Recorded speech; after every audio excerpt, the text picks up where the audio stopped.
অনেক হাজবেন্ড আমাকে মেসেজ করে যে স্যার ওয়াইফ মেনটেনেন্স চাইছে কিন্তু নিজের ইনকাম লুকোচ্ছে, কোর্ট কি ডিরেক্টলি গ্র্যান্ট করে দেবে মেনটেনেন্স?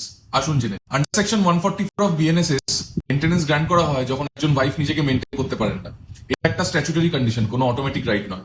যদি ওয়াইফ ডেলিবারেটলি বা ইচ্ছাকৃত তার ইনকামটা লুকোয় কোর্টের কাছে বা তার ট্রু ফাইন্যান্সিয়াল ক্যাপাসিটিটা সে কোর্টকে না জানায়, তাহলে হাজবেন্ডের কাছে পুরো রাইট আছে যে সে তার ওয়াইফের ইনকামটা কোর্টের কাছে প্রুফ করতে পারবে। কোর্ট এই চারটে জিনিস কনসিডার করে while deciding the quantum of maintenance.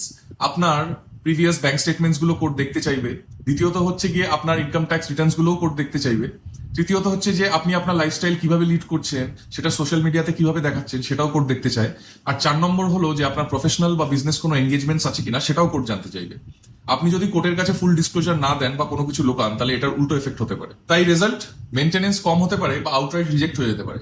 মনে রাখবেন যে যদি ল আপনি মিসইউজ করেন তাহলে কোনো বেনিফিটস পাবেন না। আপনি যদি আপনার ইনকামটাকে কনসিল করেন তাহলে কিন্তু স্ট্রেট অ্যাওয়ে আপনার মেনটেনেন্স ক্লেম কোল্যাপস হয়ে যেতে পারে। তাই ভিডিওটা সেভ করে আমাকে একটা ফলো করে নিন, আর অবশ্যই ভিডিওটাকে সবার সাথে শেয়ার করে দিন।